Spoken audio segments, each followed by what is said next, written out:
Hi welcome to our channel Prasanna vlogs. ఈరోజు video ఏంటంటే blouse cutting video. Already work చేయించిన blouse ఆన్లైన్లో order పెట్టారంట. దీన్ని కట్ చేసి మనం ఇవాళ కుట్టాలన్నమాట. అండ్ ఒక చిన్న టిప్ ఏంటంటే ఈ లైనింగ్ ఉంటుంది కదండి, ఈ లైనింగ్ని మనము జాడిచ్చేసుకోవాలి. వాటర్లో జాడిచ్చేసుకొని ఎండేసుకున్న తర్వాతకి బ్లౌజ్ కుట్టాలి. ఎందుకంటే ఇదేమో సిల్క్, ఇదేమో కాటన్, దీనికి షింక్ అవ్వదు. ఇదేంటంటే ఇది షింక్ అవ్వదు. ఇది క్లాత్ ఎలా ఉంటుందో అలాగే ఉంటుంది. కానీ కాటన్ ఏమవుతుందంటే షింక్ అవుతుంది వాషబుల్ తర్వాత. బ్లౌజ్ కుట్టిన తర్వాత వాష్ చేస్తే ఏమవుతుందంటే దీనికి సెట్ అవ్వక ముడతలు వస్తుంది బ్లౌజు. అలా రాకుండా ఉండాలంటే ప్రతి ఒక్కళ్ళు మిషన్ కుట్టేవాళ్ళు ఎవరైనా సరే ఈ బ్లౌజ్ పీసెస్ అనేవి జాడి చేసేసుకొని ఇట్లా ఫోల్డింగ్ చేసుకొని బరువు కింద పెట్టండి, చక్కగా ఫోల్డ్ అయిపోతుంది. లేకపోతే ఐరన్ బాక్స్ ఉన్న వాళ్ళు ఐరన్ చేసుకోండి. నాకైతే ఐరన్ బాక్స్ లేదు కాబట్టి నేను ఇలా ఫోల్డ్ చేసేసుకొని మంచిగా పెట్టేసేసుకున్నాను. అండ్ ఫోల్డింగ్ అనేది మనకి ఉండాలి. అండ్ ఓపెనర్స్ అనేవి ఓపెన్గా ఉండాలి. అర్థమవుతుందా? అండ్ నెక్స్ట్ వచ్చేసి ఇది ఆలి బ్లౌజ్ అనమాట. చూస్తున్నారు కదా, ఆలి బ్లౌజ్. దీన్ని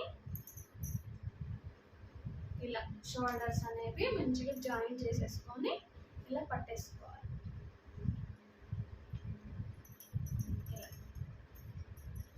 అండ్ ఫస్ట్ ఆఫ్ ఆల్ వచ్చేసి ఇలా ఖర్చుకి మనం ముందే ఒక మార్క్ అనేది చేసుకోవాలి.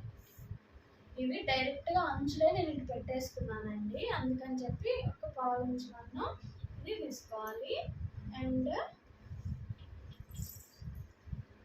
ఇది ఇట్లా మార్క్ చేసుకొని ఇక్కడ కింద ఖర్చుకి అండ్ ఇక్కడ కూడా ఇక్కడ కుట్టు వస్తుంది కదా, ఇక్కడ డైరెక్ట్ ఇక్కడ పెట్టేస్తున్నా. అండ్ దీనికి ఒక 1 ఇంచు 1/2 ఇంచు మనం ఖర్చు కావాలి కాబట్టి లోపల అలా పెట్టేసాను.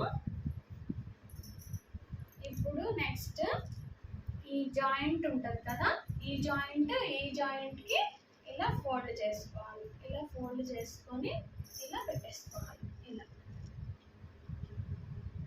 పెట్టేసేసుకొని ఇలా ఈ కుట్టు దగ్గర ఒకటి. అండ్ మనకి ఎక్కడికి వచ్చింది ఖర్చు అనేది ఇక్కడికి. అండ్ ఖర్చు ఎక్కువ కావాలి అనుకుంటే మాత్రం ఒక పావు ఇంచు ఎక్స్ట్రా పెట్టేసేసుకోండి. అండ్ మనం బ్యాక్లో ఈ టక్స్ పెడతాం కాబట్టి ఈ టక్స్కి 1 ఇంచు మంద ఎక్స్ట్రా అనేది పెట్టుకోవాలి. ఇప్పుడు ఇక్కడ నుంచి ఇంచు చూపిస్తున్నాం కదా, ఇలా ఒక ఎక్స్ట్రా అనేది పెట్టుకోవాలన్నమాట. అండ్ ఈ బ్లౌజ్ని కదిలించుకోకుండా ఇలాగే పెట్టుకొని ఈ బ్యాక్ నెక్ ఇక్కడికి వచ్చింది కాబట్టి దీనికి ఒక పావు ఇంచు మాత్రం పైకి పెట్టేసుకోవాలి. ఎందుకంటే ఖర్చుకి మనం కుట్టిన తర్వాత ఫోల్డింగ్ చేసి కుట్టిన తర్వాతకి ఇక్కడికి వచ్చింది కాబట్టి.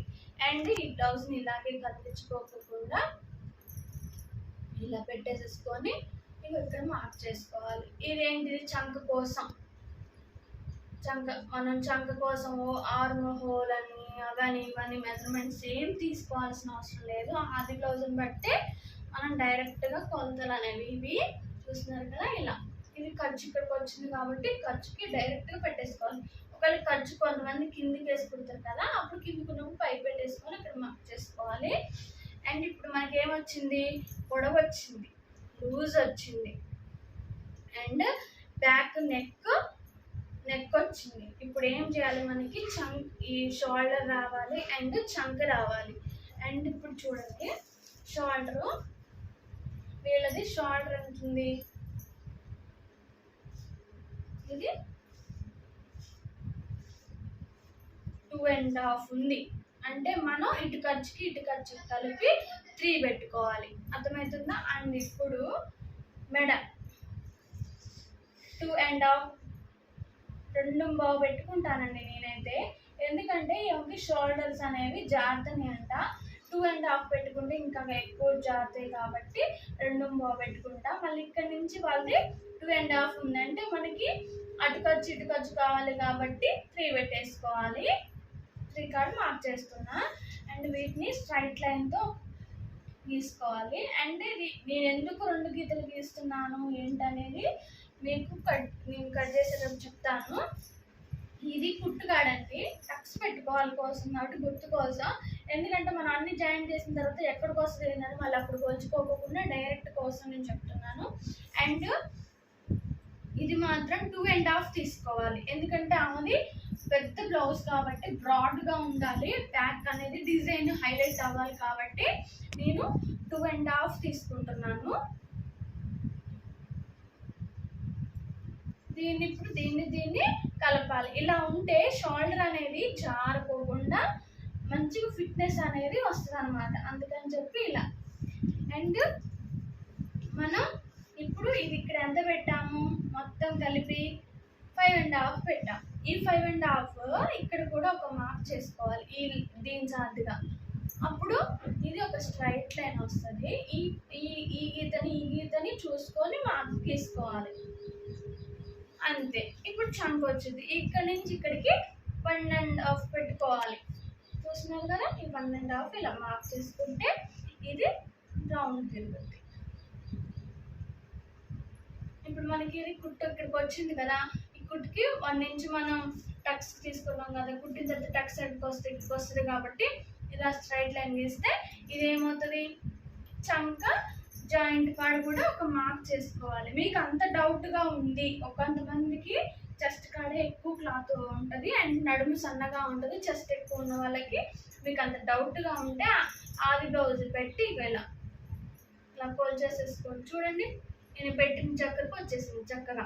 అంటే ఇది కూడా ఖర్చు చూసారా, ఇంకా బాగా జగస్తానే ఉంది, ఖర్చు ఎక్కువ పెట్టుకుంటే పెట్టేసేసుకోవాలి. అర్థమవుతుందా ఇప్పుడు? అండ్ ఇప్పుడు ఇది దీనికి అసలు ఏం అవసరం లేదు, చక్కగా ఉంది, బ్రాడ్ కాబట్టి నెక్ గీసేసుకోవడమే. కొంతమంది ఏమవుతుందంటే ఇంత డీప్ నెక్ ఉన్నా కానీ పైకి ఉంటుంది, పైకి ఉన్నప్పుడు దాన్ని మనం కొలుచుకోవాలి, అది వేరే విధంగా ఉంటుంది. మీకు నేను చూపిస్తాను. ఇప్పుడు మీకు అర్థమైనట్టుంది.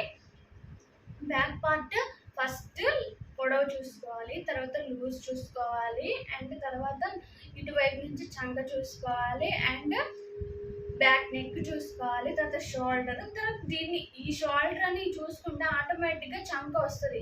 కొంతమంది చెస్ట్ లూజు, నడుము లూజు టేప్తో కొలుసుకోవడం వాటి అసలు అవసరం లేదండి. మనకి ఆది బ్లౌజ్ ఉంటే ఈజీగా వస్తుంది. Thank you, bye bye.